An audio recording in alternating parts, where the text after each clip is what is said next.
name is Nyoradzo Nubu. It's a Zimbabwean name, Okay. meaning comforting. Yeah, that's Okay. that's my full name. Wow, that's good. How long have you been in Canada? I've been in Canada for almost 7 years.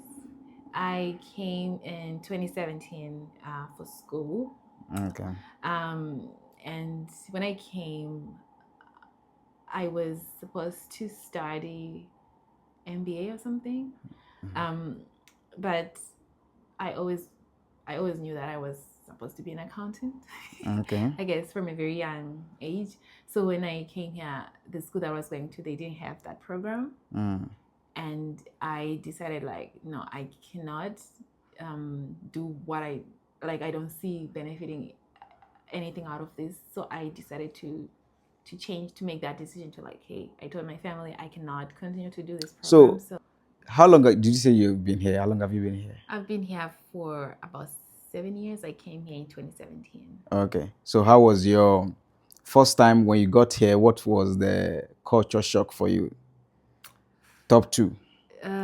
Top two. I think just like the way the people address their elders here, it's a little different. Like they Okay. call them by name.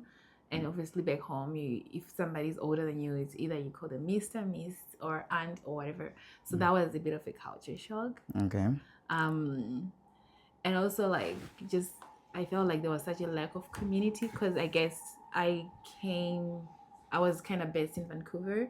So like I thought everybody was just like always by themselves, or so it felt a bit lonely because I couldn't know like how to even make friends in that type of environment. So that was also kind of like a big culture shock. Okay. Yeah. That's good. That's good. So I know you have a baby girl, right? So we have three segments on this particular show. We have the memory lane segment, we have the while I still can segment, and we have the appreciation and gratitude segment, right? So the first segment is the memory lane segment. We're just going to go back through the memory lane, right? So just your story. I just want you to tell me, how you felt, the very first time you found out that you're having a baby.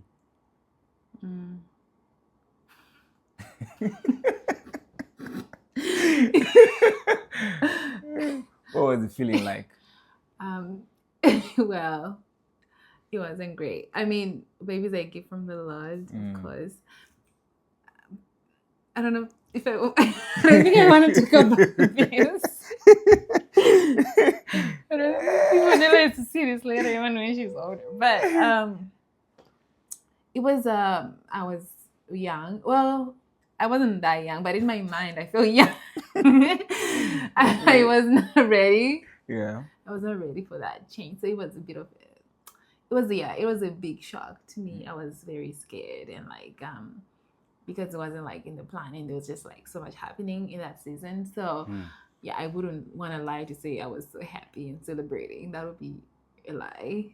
I wasn't. And yeah, it was a very difficult season, but eventually the Lord, I feel like just told me it's gonna be okay. And it was during COVID, so uh, so yeah, I just like, okay, you know what? Let's just relax and see what's gonna happen next. But That's yeah. good. So what are the things that helped you to, get back on your feet, like, prepare you for the journey ahead? What were the things that prepared you for the journey ahead? You mean after pregnant? Yeah, after you got to know that, okay, you're having a baby, right? So what are the things that helped you? Because I know it can be very, very challenging, right? The very first time we found out that we were having a baby girl also, we're very overwhelmed, right? So, we're going to be a parent. We've never been one before. We don't have an experience, right?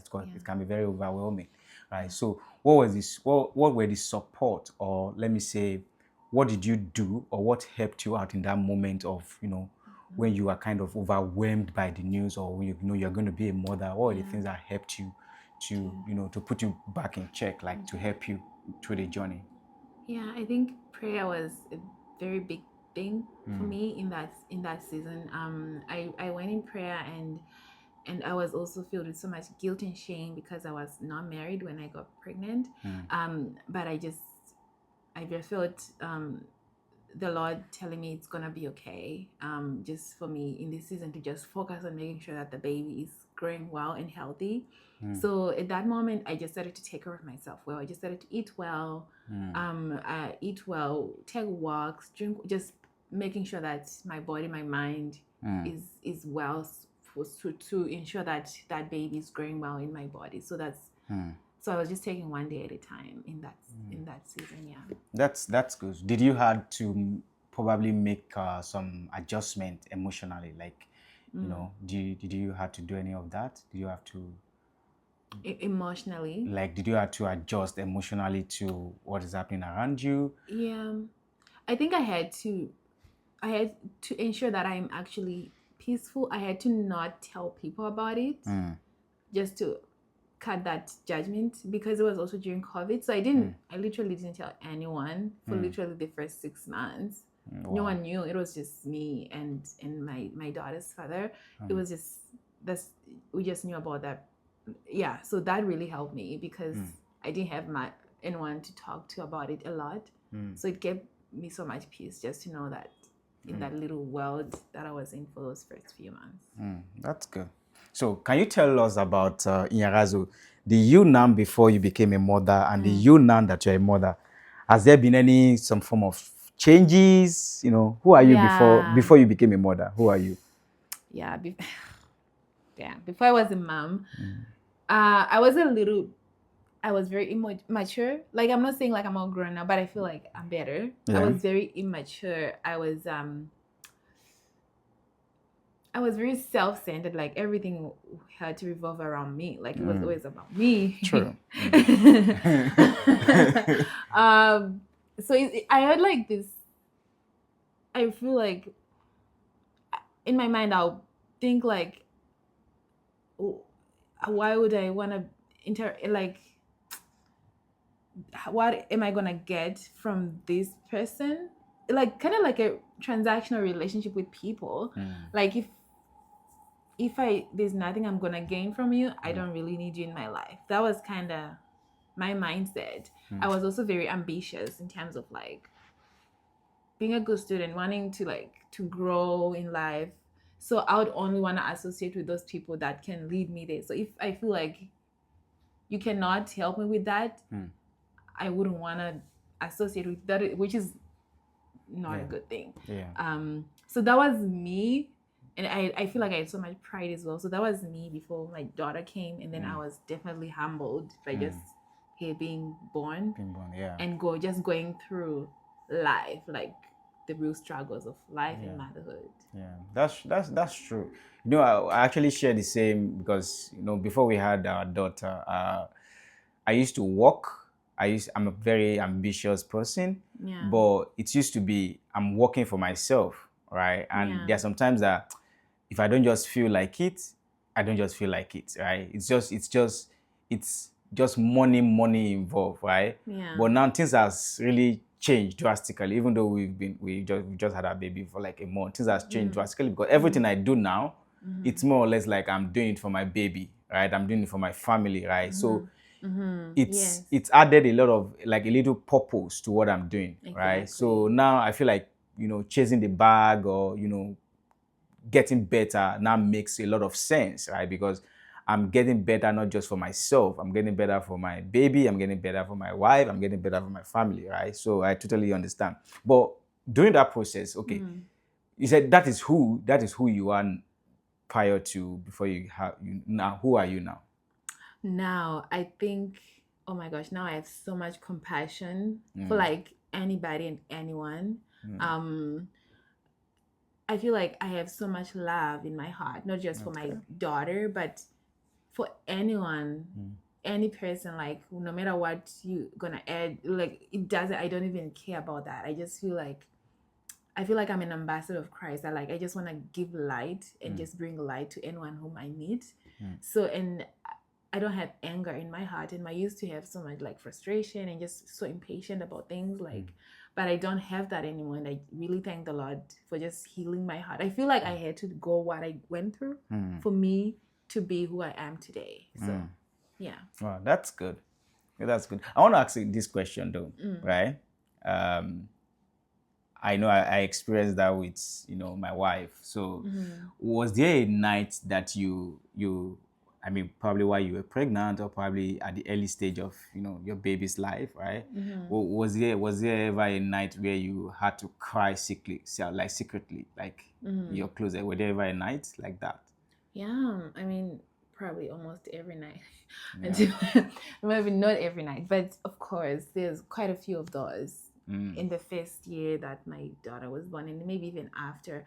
I think when I was pregnant, no, I was like, I really loved my pregnancy season, Yeah. but after she was born, life was a little bit real now because now I had to take care of this human, and I had to go back to work Yeah. really early on. So in my hormones were still like, after you give birth, a lot is still going on, and I still had to focus on the baby, focus on work, and I didn't even know who I was in that season because I just felt so lost.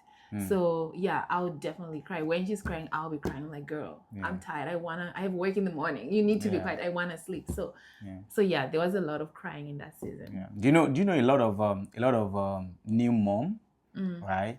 A lot of new mom actually share the same experience as you. Yeah. Right. Especially at the early stage of the baby, right? It can be very overwhelming because especially when the baby is crying, you don't really know what is happening. You are overwhelmed. You're thinking, your thought is just everywhere, right? Yeah. So if you are to talk to a new mom now, right? Based on your own personal experience, you've gone through this phase. What stood as a strength for you at that point in time? When you were crying in secret, when you were overwhelmed, what's that particular thing that strengthened you?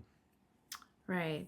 I think just I learned that in that moment, it's such a good time to talk to the Lord because you have so much free time. You want to get your baby to sleep and she's not sleeping. She keeps waking up after every 2 minutes. Just put on your music and even read your Bible. Like I would say to the new moms, that's the best way to just allow the Holy Spirit in that environment. Because no matter sometimes you feel our emotions, it's just an emotion, it's gonna pass, right? But the word of the Lord always sticks. So invite God in those moments because you're so free. You're right. You can't even go to sleep anyways. So you might as well use that time to pray, to worship, to spend time with the Father, and He will strengthen you in those moments. So, Wow, that's good. That's good. So has there been okay, now it's a different phase for you now, right? Has everything that happened in your life, right? Has it really changed the way you love people? Has it really changed, like the way you love people? Like, is it different? Yeah. It's different. Yes. I think it's very different now. Like I feel now that I have so much compassion for others.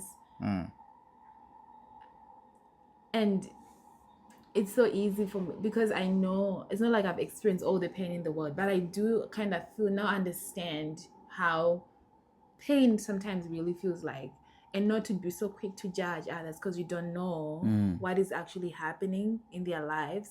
Not to be so quick to say never, like, oh, it will never be me, that type of thing. You're like setting up yourself. But yes, the way that I love people now, it's more genuine. It's more filled with more compassion and just that empathy. It's very different. That's good. Yeah. So has there ever been a thing that you had to learn the hardest way? Yeah, a lot. I think obviously motherhood, but also career-wise. I really had to learn to like to wait because I used to be a very impatient person, but the Lord taught me the gift of waiting. Like in the waiting season, what do you do when you're waiting? What do you do when you're in your waiting season? Because sometimes we idolize things in our hearts, and when you idolize something, then it's not the maybe the Lord even wants that for you, but if it's an idol, it's not gonna come when you want it to come. True. So you have to, in the waiting season, you need to figure out what is happening in the waiting season. You need to draw closer to God, not to be idolizing that thing more. So I think that's what I learned the hard way. I had to learn to let go of the idol that was in my heart, and to know God more before I get what I wanted. So yeah, that's good. So it seems as if God is a very big factor, right, in your journey. So if you are to advise someone out there, you know, who is, you know, juggling between career and also motherhood, right? Will you advise them to, you know, hold on to God, right? Or what would be your advice to them? yeah, I'm actually really still learning that, but yeah, because I think God really places desires in our heart, right? Because motherhood is also a calling in itself, but there's also another desire in your heart to pursue a certain career, and the Lord will strengthen you. He will prepare that path. You know, you always say the Lord is our shepherd, so He will create that path for you. So you don't need to be scared. Like, oh, how can I, if I become a mother, how am I going to follow my dreams? You can still do it. It's very, very possible. Like, the Lord will be your strength. Like, I had to go back to work within 3 months after my daughter was born, because I wanted to pursue my CPA career, right? And it eventually happened. It took a bit longer, but it happened. So don't run away from that. That desire is from, like, all good things come from the Lord. That desire is from the Lord. So He will strengthen you and prepare a way for you. So you can do it. You can do both. Yeah. That's good. That's good. Let's talk a little bit about your daughter, right? So I want you to try to think about a moment. It may be small, like a small moment where, like a moment with your child or with your baby that feels bigger than any achievement. Oh yeah. Has ever been a moment? Of course, there is. Yeah. So I want you to think about a moment with your child Yeah. that feels so big, like bigger than any achievement. I know. I love it when she's singing worship songs in the car when we're singing together. That's good. This one time she was singing, God, you're so good. And she was like closing her little eyes, like, oh God. I took a video. It was so That's good. It feels so, I'm like, oh my gosh, this is so beautiful. Okay. Yeah, I think those moments, and it's also the moments where she'll be like, she is, if she's advising me, like, mommy, you don't drink Coke, it's not healthy for you, like the way saying the things that I tell her. So I always feel like she's such a sweet little human and very smart. So those moments, I can never exchange it for anything. That's good. That's good. So what's that behavior, right, that your daughter, you know, do that makes a bad day disappear? Oh, I really love picking her up from school after like a long day from the office, and then I pick her up. Yeah, it depends with her mood. So she'll start to talk about like stuff that happened in class. So it really makes my day forget about my own struggles. So she'll be like, that girl, I don't like her. She's so mean. So she told me the other day, this girl said, I hate you. Like, what? And like, what did you say? I said, I hate you too. So it's like, what can you say? Yeah. So I really love when I pick up from school and those little conversations. Well, depending with her mood, of course. Sometimes. Yeah, that's good. That's good. So, what makes you the proudest mom when you look at your child? I guess it's still she's still 5, so it's still a work in progress. But I do think I always want her to be confident, like to know, to stand up for herself, to kind of know that her identity is in Christ Jesus, like to just know who she is. And obviously we're still working on that, but I can see she's growing into a confident girl in her own way, and she knows what she wants and what she doesn't want. Like she's very decisive. She'll tell you, I want this dress, and then and that's it. Like so I like that she's confident and she can She's decisive. She just doesn't go with what other people are saying. Yeah. Oh, that's so good. That give me so much pride, and also I just want to also continue to nurture her in her, for her to know the Lord, to encounter the Lord early on. Like for us, I encountered the Lord we grew up in church, but I had my own relationship with the Father later on in life. But I really want for her at this young age to really know, to have your own relationship with the Lord. So that's good. That's good. So enough of the memory lane segment. Let's go a little bit to while I still can, right? So this segment is just, like it says, while I still can, right? Yeah. There are a lot of words that, we don't get to say to people, especially when they are still with us, right? Yeah. And even sometimes we live life so casually, not saying those words to them, right? So while I still can, I will just ask you a question. I'll ask you some questions, and then you just, answer the question while you still can, right? So the first question is, what's one thing you admire about your baby that you haven't said enough? One thing I admire about you that I haven't said enough. Okay. Let me think. So talk to her like you're talking to, like she's gonna see this in the next 10 years. Yeah. Right. I think I admire her patience for a 5-year. It's for a 5-year-old, because she's always doing the things that I like to do. We don't do much of her stuff.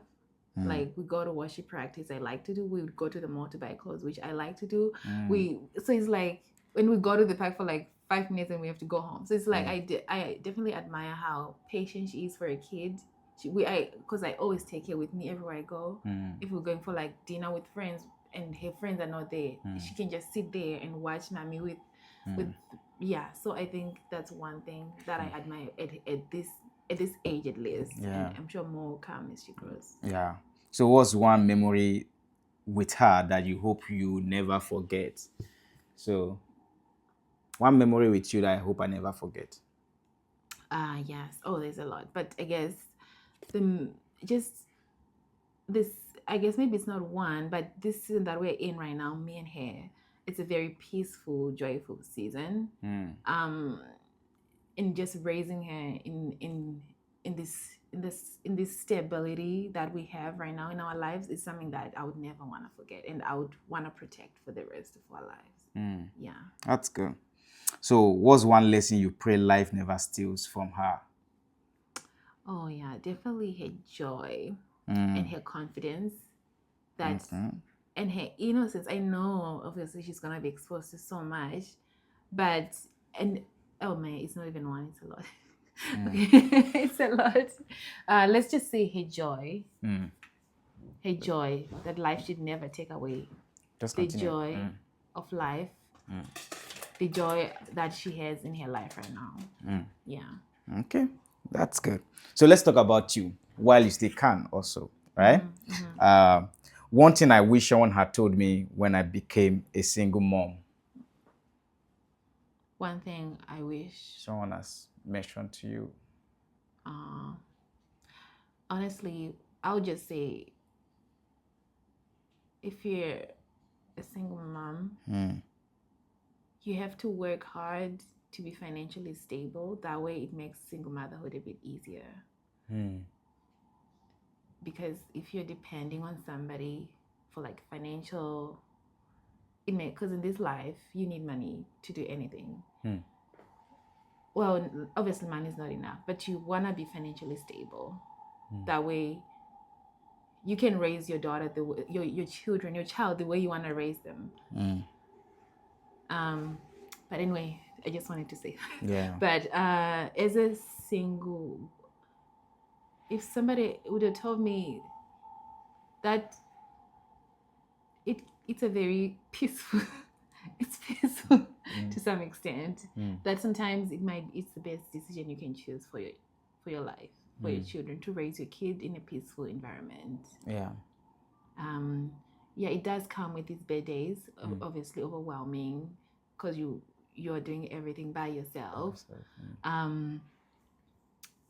But just inviting God in those moments, it always helps. Yeah. That's good. So what's one version of yourself that you are proud of surviving?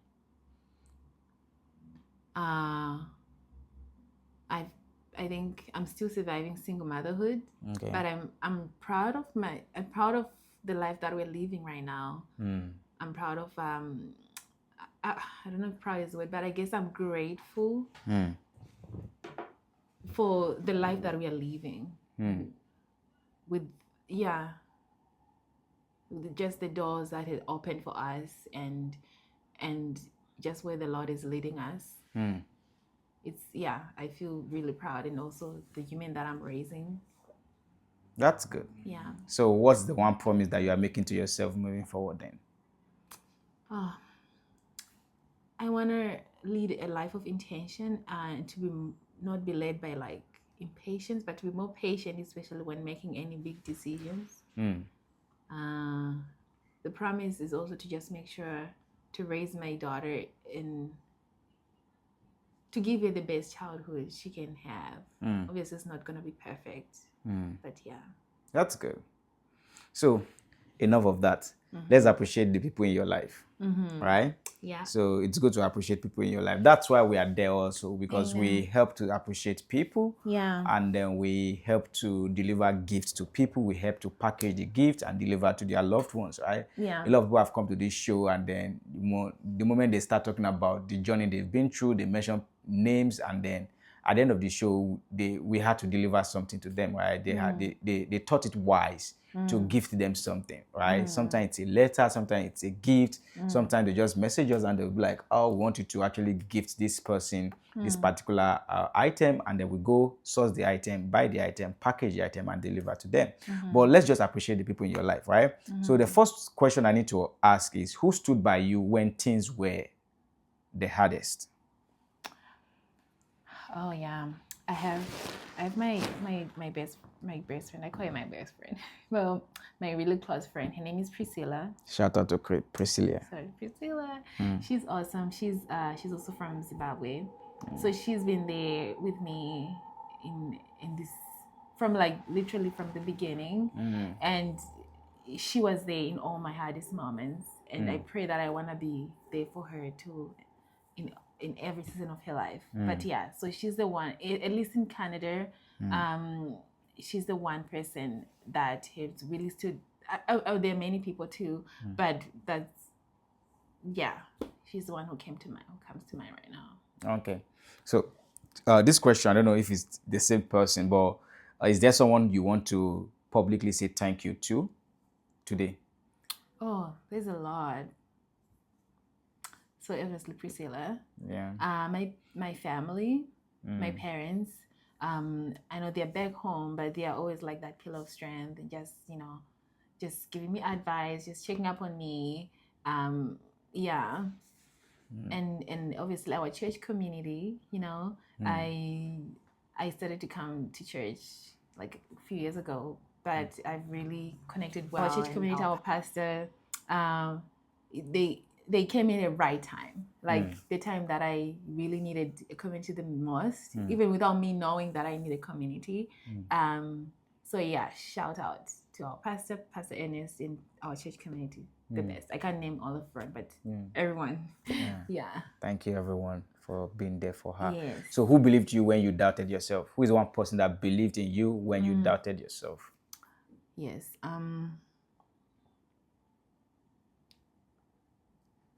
My friend Priscilla, Priscilla, she's lovely. She's lovely. She's awesome. She'll be like, you can do it. She's a very, I guess, optimistic person in general. So she would always see the brighter side of things. So when I'm like, maybe I should just create like the CPA program and focus on like being a mom. She'll be like, are you crazy? No, don't do that. So she was that one person. Okay, that's good. I just want to ask this question. So what support actually stood out the most for you? Is it the emotional support, the financial support, the spiritual support, the practical support? What support stood out for you the most? Spiritual and practical support. like just praying together, and also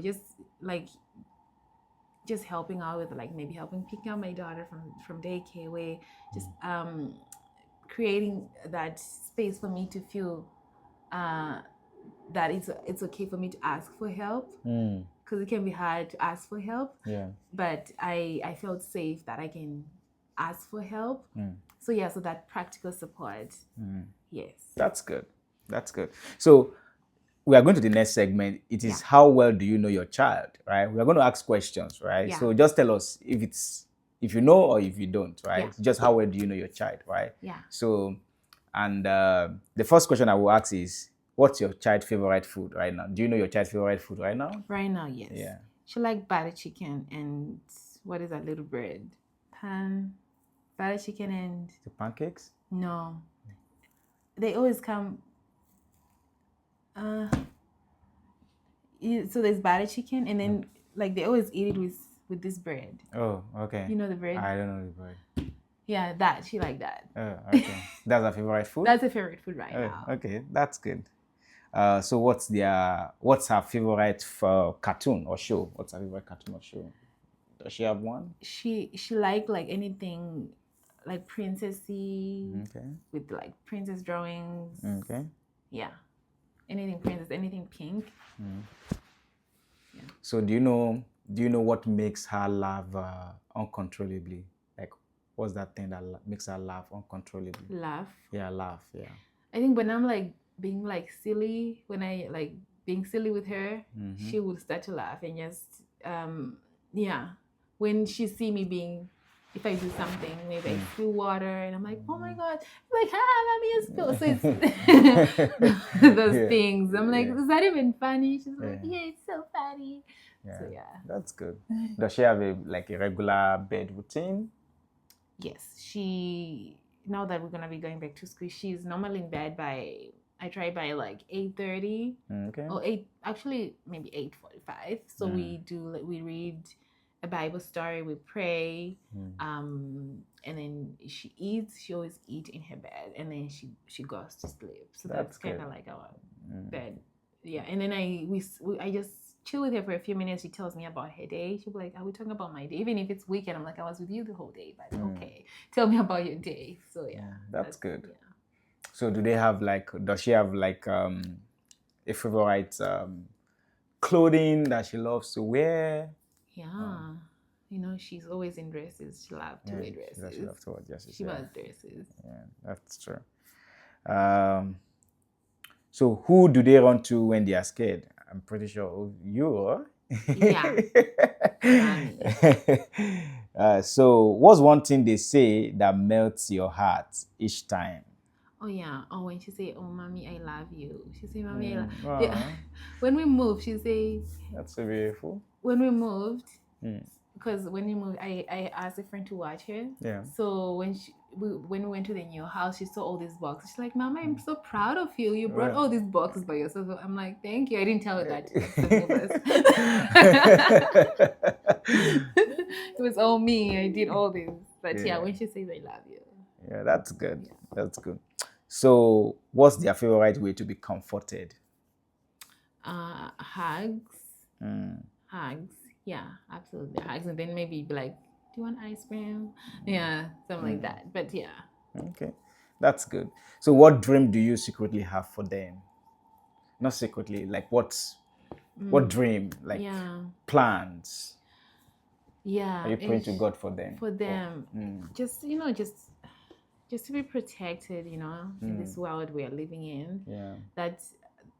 That in anything and everything that protect, obviously they are already protected in the love of the Father, and also for her to know that her identity is in the Lord, her worth is in the Lord, like for her to grow knowing who she really is, because once that is established, no matter what comes her way, she already know her identity. She already know who she belongs to, that she belongs to God, and she's a child of God, and to really know that, not to just say that with her, but to truly have that revelation.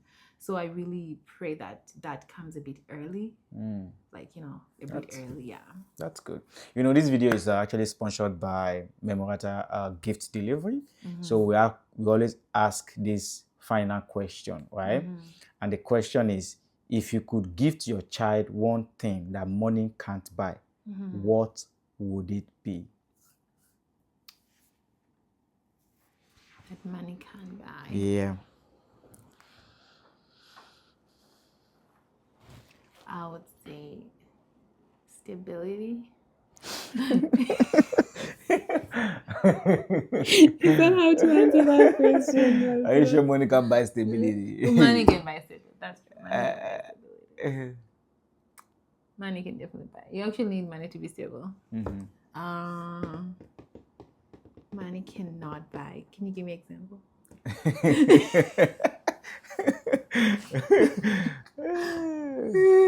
What money cannot buy? Yeah. Money like money like a peaceful childhood. Money cannot buy a peaceful childhood. Okay, that's good. A peaceful childhood, obviously it's not gonna be 100% perfect, but a childhood where which is a healthy childhood, not without trauma, like like I pray that I won't be that parent that traumatized their child. Yeah, true. Yeah, true. Yeah, that's good. That's good. You've shared some wonderful stories here. We went back, to the memory lane, the thoughts that we talked about, and then there were advice that you gave, and also, people in your life that were very spectacular, right? Yeah. So that we had to appreciate, right? So just in a closing statement, right? There are a lot of what's it called? Like I said earlier on, there are a lot of single moms. There are a lot of single ladies. There are a lot of women that are struggling, right? And God always put us through these experiences to also help guide His own people, right? Either not to make or either not to make a similar mistakes that we made in the past, or just to help them make better decisions from an informed position, right? So if you are to advise somebody who is watching, right, on how to, because a lot of people are still drowning in what God has actually helped you to come out of, right? A lot of people are just, getting the news that they are going to be a mom, and it can be very overwhelming. The news can be very, it's joyful, but at the same time, you start doing some level of calculation. How am I going to do it? Navigating the whole experiences. So if you are to advise somebody, right, what would be your closing statement? Single mom, single ladies without children who are looking unto God for a baby, those that have a baby now, those that don't know what to do early stage, what would be your advice, your closing statement? I would say just trusting in the Lord, because in every way the Lord always makes a way, even no matter how dark it might look like. You say that He never leaves us nor forsakes us. Even if you go in the deepest depths of the earth, He is with you. So even if you feel like, hey, my situation is, hey, the Lord is there with you. So, and sometimes just saying trusting in the Lord is not enough, right? But it's enough. Yeah. Just trust and just take it one day at a time. He will lead you. He will sustain you. He will provide. Even provision is from the Lord. Financial provision, like a door will definitely open. So in this season, if you're feeling like so lost, like everything, hope is lost, just stay in prayer. Even if the emotions are too much, just be consistent in prayer, and the Lord will guide you through it. He will strengthen you. And I think that's the only thing that helped me, just to stick with the Lord. And the Holy Spirit will start to work in you and guide you on what to do next, what to say next.